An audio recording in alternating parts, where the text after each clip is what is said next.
More often than not, just lowering your prices is a lose-lose race to the bottom that nobody wins. But that doesn't mean you should also just throw in the towel and give up every time your competitors lower their prices, trying to take away market share. So what's the alternative, and how can you effectively beat the competition without being forced to drop your prices, which at the end of the day hurts you, hurts your business, and ultimately may end up hurting your customers as well? Well, that's what this video is all about, so let's dive right in. Hey there, my name is Erhart, Modern Marketing Strategist, and welcome to the Modern Marketing Show, where we help you make marketing that matters. So if you're interested in learning about the latest and greatest marketing strategies, tools, tips, tricks, and tactics, well, you may want to consider subscribing and hitting that little notification bell. The very first thing you need to understand when it comes to being competitive in the marketplace is that price is really just one part of the total equation when a customer is trying to go through deciding which competitor to choose and which business to ultimately end up giving their money to. Now granted, if you're in a completely cost-conscious market where all customers care about is cost and the lowest provider is always going to win, then this may not be the video for you, because ultimately at the end of the day, constantly cutting your prices is going to force you to sacrifice margins, which is going to roll over into other things because you're not going to be able to deliver the same quality and the same level of service, or you'll completely destroy your profitability. But if you're in an industry that does have a little more flexibility and you are willing to kind of step outside the box a little and really focus on upping the value and focusing on other things aside from price, well then this is the perfect video for you, because we're going to cover some of my top tips to really help you do that. So the first point that we need to talk about is all about perceived value. And really clear here that it's not just value, but perceived value, because value is a very subjective term and each customer and each client is going to look at it slightly differently. Now, value simply means that the benefit they're going to get is going to be higher than the cost that they're forced to pay. So there are things that you can do rather than just lowering the cost to increase that gap, mainly increasing the benefits and increasing the value they're getting. And again, increasing the perceived value, because some things are going to matter more to your market, and it's your responsibility to figure that out and then deliver it to them. Now, there's a famous sales expression that everybody knows, which is to underpromise and overdeliver. And of course, this sounds amazing in theory. The problem is that when a customer is trying to make a buying decision, they're going to see that underpromise and they might be comparing it against one of your competitors' hyped up and hyperbolic and overpromising statements, which is why my recommendation here is to overpromise and overdeliver. Really say what you're going to do and then do it. That's the best way to build trust and consistency and really build that relationship with your customers. Plus, you're not going to be sacrificing any of that perceived value by kind of downplaying or understating what you offer. Just be truthful, just be honest, your customers will understand and appreciate you more for it.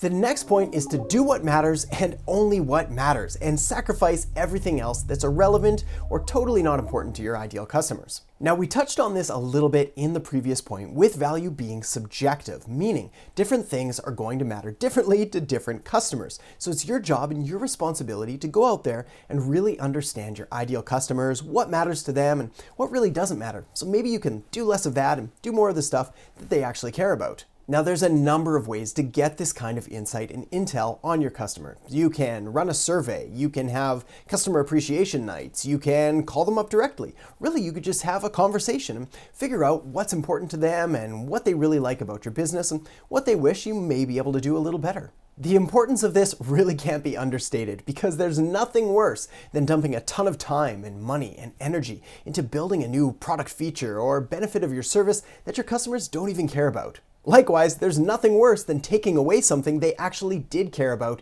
simply because you thought it was irrelevant to them. The solution here is just to get to know your clients and customers a little bit better. The next step in increasing your perceived value is to display symbols of authority everywhere you can. Now, symbols of authority include things like social proof, like customer ratings and reviews, testimonials, maybe even some case studies. Basically, anything that shows that you do what you say you're going to do and you are a credible and trustworthy business. Social proof is embedded into our DNA as humans, which means we really can't avoid it. When we see what the crowds are doing, we're inclined to believe that they're making the right decision, even if it's not right at all. This means it's incredibly important to show people just like your ideal customers that have already had success with you and with your business. Social proof. Use it everywhere. Another fantastic tool for beating the competition without being forced into a price war is using frequency. You see, again, as humans, we've been conditioned to associate frequency with trust, meaning the more that we see something, the more it comes up on our radar, the more experiences we have with it, the greater and more likely we are to know, like, and trust this thing. This means you should always be seeking more and more ways to increase touch points with your customers, meaning you're always finding new and creative and helpful ways to get your business and your brand in front of them on their daily lives. Now, a real quick word of warning. You don't want to be spammy with this, meaning you want to find clever and creative and new and different angles to approach them with. This means coming up with different hooks and really identifying their pains and their problems and how your business is uniquely positioned to solve it. Spice up your content and your ads with different stories and different angles and different images, graphics, videos, text, pretty much anything different that allows you to kind of present the information in new and clever ways. At the end of the day, as long as your message is focused on them, their pains, their problems, their frustrations, and how you can help them, you're going to be okay. The next thing we need to cover is to outspend your competition. Now, this is obviously going to cost some money, but the rewards are well worth the sacrifices. You see, not only should you not lower your prices, you may actually want to raise your prices and then funnel the additional revenue directly into marketing. When you do this, a really interesting thing happens. Just like automatic savings, withdrawals, or automatic investments, well, automatic marketing investments kind of provide the same return and kind of compounding effect over time, meaning that as you continue to increase your marketing investment and as you spend more and more, as your revenues grow, there starts to become a wider and wider gap that your competitors are never going to be able to fill. The key here is to really make sure that you're prioritizing marketing and that you're investing adequately in the growth of your business. By being diligent and consistently setting aside 5% or 10% of your revenue to marketing, over time this number is going to grow and grow and grow, and you'll be able to continue growing and growing and growing your business. Our next competitive strategy is to do the unscalable. Now, the reality is that some things in business are simply not scalable activities. These are things that involve your personal time, like reaching out to customers or providing really exceptional customer service or kind of going that extra mile and really taking up a lot of time to really serve your customers in the best way possible. Basically, do all the things that you did at the very beginning of your business now. The beauty is that these unscalable things are incredibly hard to copy, if not impossible, especially by bigger and more established businesses. After all, they'll claim that they're too expensive or too time-consuming or simply not profitable.